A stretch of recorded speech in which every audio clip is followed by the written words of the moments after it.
Hi friends, welcome to news pocket. మనం రీసెంట్గా పాకిస్తాన్పై జరుగుతున్న దాడులను ఒక్కసారి క్షుణ్ణంగా పరిశీలిస్తే బలూచ్ లిబరేషన్ ఆర్మీ అండ్ తాలిబాన్లు ఆ దేశంపై జరుపుతున్న దాడుల వెనుక మన ఇండియన్ ఇంటెలిజెన్స్ విభాగాలు ఉన్నాయా అనే అనుమానం అయితే తలెత్తుతోంది.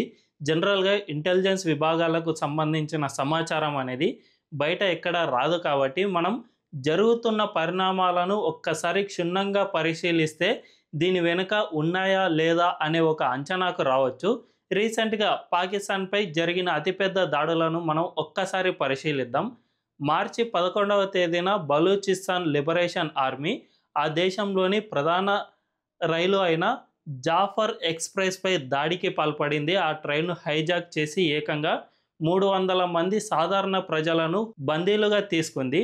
అదే సమయంలో పాకిస్తాన్ వీరిని విడిపించుకోవడానికి పెద్ద ఎత్తున ఆపరేషన్ను నిర్వహించాల్సి వచ్చింది. ఇందులో 33 మంది సాధారణ ప్రజలు ప్రాణాలు కోల్పోయారు. అదే సమయంలో 33 మంది వరకు బలూచిస్తాన్ లిబరేషన్ ఆర్మీకి సైతం సంబంధించిన మిలిటెంట్లు ప్రాణాలు కోల్పోయారు. ఆ తర్వాత మనం ఒక్కసారి చూసుకుంటే ఏప్రిల్ 22న పహల్గామ్ అటాక్ అయ్యింది. తర్వాత ఆపరేషన్ సింధూర్ మే 7వ తేదీన జరిగింది. అంటే మార్చి 11, ఏప్రిల్ 22, మే 7వ తేదీ ఈ 3 ఒకే సీక్వెన్స్లో ఉన్నాయి. అండ్ రీసెంట్గా మనం ఒక్కసారి చూసుకుంటే తాలిబాన్లు పాకిస్తాన్పై పెద్ద ఎత్తున అటాక్కు పాల్పడ్డారు. అది కూడా ఆ దేశ విదేశాంగ శాఖ మంత్రి అమీర్ ఖాన్ ముక్తకి మన ఇండియా పర్యటనకు వచ్చిన సమయంలోనే ఈ దాడులు జరిగాయి. వీటన్నిటిని ఒక్కసారి నీట్గా పరిశీలిస్తే వీటి వెనుక మన ఇండియన్ ఇంటెలిజెన్స్ విభాగాలు ఉన్నాయి అనే అనుమానం అయితే తలెత్తుతోంది. అయితే ఈ అనుమానాలు ఎందుకు వస్తున్నాయి అనే విషయాలను మనం ఈ వీడియోలో తెలుసుకుందాం. అంతకంటే ముందు ఈ కంటెంట్ను పూర్తి రీసెర్చ్ తర్వాత ఎన్నో డాట్స్ కనెక్ట్ చేసి మరి మీ ముందుకు తీసుకువస్తూ ఉన్నాను. ఈ వీడియో పూర్తిగా చూసి దీనిపై మీ అభిప్రాయాన్ని కామెంట్లలో తెలియజేయండి. అండ్ ఈ వీడియో కనుక మీకు నచ్చినట్లయితే ఖచ్చితంగా మా ఛానల్ను సబ్స్క్రైబ్ చేసుకోండి అండ్ బెల్ ఐకాన్ను క్లిక్ చేయడం అస్సలు మర్చిపోవద్దు. ఇక డీటెయిల్స్లోకి వెళ్తే జనరల్గా బలూచిస్తాన్ లిబరేషన్ ఆర్మీకి ట్రైన్ను హైజాక్ చేసేంతగా పెద్ద ఎత్తున ఆయుధాలు లేదంటే పాకిస్తాన్పై పెద్ద ఎత్తున దాడులకు పాల్పడడానికి కావాల్సిన ఆయుధాలు ఎక్కడి నుంచి వస్తున్నాయి అనే విషయాన్ని ఒక్కసారి గమనిద్దాం. జనరల్గా ప్రపంచంలో ఆయుధాలను ఎక్స్పోర్ట్ చేసే దేశాలను ఒక్కసారి పరిశీలిస్తే వెస్ట్రన్ కంట్రీస్ ఎక్కువగా ఉంటాయి. అమెరికా, యూరప్ దేశాలు, ఈ దేశాలు ఎక్కువగా ఆర్మ్స్ను ప్రపంచ దేశాలకు సప్లై చేస్తూ ఉంటాయి. అయితే బిఎల్ఏకు వెస్ట్రన్ కంట్రీస్ నుంచి ఆర్మ్స్ వచ్చే ప్రసక్తే లేదు. ఎందుకంటే అమెరికాకు బలూచిస్తాన్ ప్రాంతంలోని ఖనిజ వనరులు కావాలి కాబట్టి ఈ దేశాల నుంచి ఆర్మ్స్ అనేవి వచ్చే ప్రసక్తే లేదు. మరోవైపు రష్యా లాంటి దేశాలు, టర్కీ, ఇరాన్ ఇలాంటి దేశాలైనా బిఎల్ఏకు ఆర్మ్స్ను సప్లై చేయాలి. కానీ ఈ దేశాలు కూడా ఎక్కడ కూడా సప్లై చేసే ప్రసక్తే లేదు. ఎందుకంటే రష్యాకు బలూచిస్తాన్ ప్రాంతంతో సంబంధమే లేదు. అటు టర్కీ కొద్ది మొత్తంలో సప్లై చేసే అవకాశం ఉంది. కానీ పాకిస్తాన్కు టర్కీకి ఎక్కువగా సత్సంబంధాలు ఉన్నాయి. మనం ఆపరేషన్ సింధూర్ టైంలో కూడా చూసాం. టర్కీ నుంచి పెద్ద ఎత్తున ఆ దేశానికి ఆయుధాలు అందాయి కాబట్టి బలూచిస్తాన్ లిబరేషన్ ఆర్మీతో ఎట్టి పరిస్థితుల్లో సత్సంబంధాలు ఉండే ప్రసక్తే లేదు. మరోవైపు ఇరాన్ కూడా ఆయుధాలు అందించే ప్రసక్తే లేదు. ఇటు చైనాకు బలూచిస్తాన్కు డైరెక్ట్ వారే ఉంది. ఈ సిపిఈసి ఎకనామిక్ కారిడార్ను బిఎల్ఏ పూర్తిగా వ్యతిరేకిస్తోంది కాబట్టి ఆ దేశం కూడా ఆర్మ్స్ను సప్లై చేసే ప్రసక్తే లేదు. కాబట్టి ఇక మిగిలింది ఒక్క ఇండియా మాత్రమే. మన ఇండియా నుంచి బిఎల్ఏకు ఆర్మ్స్ సప్లై అయితే తప్ప ఆ సంస్థకు ఇంత పెద్ద ఎత్తున దాడులు చేసే అవకాశమే లేదు. కాబట్టి ఈ విషయంలో ఒక్కసారి మనం ఆలోచించుకుంటే ఖచ్చితంగా ఆ సంస్థకు మన ఇండియా నుంచే ఆర్మ్స్ సప్లై అయ్యాయా అనే అనుమానాలు కలుగుతున్నాయి. మరోవైపు తాలిబాన్ల విషయానికి వస్తే మనకు రీసెంట్గా కొన్ని వార్తలు అనేవి ట్విట్టర్లో విపరీతంగా ప్రసారం అయ్యాయి. అవేమిటంటే మన ఇండియా నుంచి తాలిబాన్లకు యాంటీ ట్యాంక్ గైడెడ్ మిసైల్స్ అందించారు అనే వార్తలు అయితే బయటికి వచ్చాయి. నిజానికి ఇందులో ఎంతవరకు నిజం ఉంది, ఎంతవరకు నిజం లేదు అనే విషయానికి వస్తే దీన్ని ఎవ్వరు ఇప్పటి వరకు ధృవీకరించలేరు. ఎందుకంటే మన ఇండియాకు తాలిబాన్లకు పూర్తి స్థాయిలో సత్సంబంధాలు లేవు కాబట్టి మనం ఇప్పటి వరకు తాలిబాన్ గవర్నమెంట్ను గుర్తించలేదు. కాబట్టి ఈ ఆర్మ్స్ను మనం సప్లై చేసినా కూడా తెర వెనుక నుంచి సప్లై చేయాల్సిన అవసరం ఉంది. కానీ డైరెక్ట్గా మనం సప్లై చేయలేము. ఇది అంతర్జాతీయ చట్టాలకు వ్యతిరేకం కాబట్టి వీటి గురించి పూర్తి ఆధారాలు బయటికి వచ్చే అవకాశం అస్సలు లేదు. వీటితో పాటు మన ఇండియాలో తయారయ్యే కొంకర్స్ క్షిపణులు కూడా తాలిబాన్లకు అందాయి అనే వార్తలు సైతం ప్రసారమయ్యాయి. నిజానికి ఈ కొంకర్స్ క్షిపణులు రష్యాలో ఫస్ట్లో తయారయ్యాయి. ఆ తర్వాత మన ఇండియాలో మనమే వీటిని టెక్నాలజీ ట్రాన్స్ఫర్లో భాగంగా వీటిని తయారు చేస్తూ ఉన్నాం కాబట్టి ఇవి కూడా తాలిబాన్ల చేతికి అందాయి అనే అనుమానాలు అయితే కలుగుతూ ఉన్నాయి. అయితే వీటికి సంబంధించి ఆధారాలు ఏవి బయట లేవు కాబట్టి వీటిని ఎవరు ధృవీకరించలేరు. కానీ వీటికి సంబంధించి అనుమానాలు అయితే బలపడుతూ ఉన్నాయి.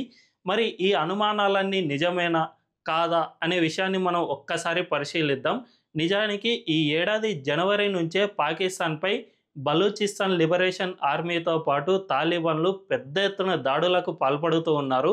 జనవరి నెలలో ఖైబర్ పఖ్తుంఖ్వా ప్రాంతంలో తెహ్రీక్ ఈ తాలిబాన్ పాకిస్తాన్ అంటే ఈ తాలిబాన్లకు పాకిస్తాన్ విభాగమైన టీటీపీ ఇక్కడ పోలీస్ స్టేషన్లను సైతం ఆక్రమించుకుంది. ఆ ప్రాంతంలో మొత్తం రూలింగ్నే ఈ తాలిబాన్లు స్వాధీనం చేసుకున్న పరిస్థితి నెలకొంది. వీరందరినీ మళ్ళీ తమ పోలీస్ స్టేషన్లు తాము తిరిగి తీసుకోవడానికి పాకిస్తాన్ ఆర్మీ ఏకంగా ఆపరేషన్ని చేపట్టి వారాల తరబడి ఈ ఆపరేషన్ కొనసాగించిన తర్వాత కానీ పరిస్థితి చేతుల్లోకి రాలేని పరిస్థితి నెలకొంది.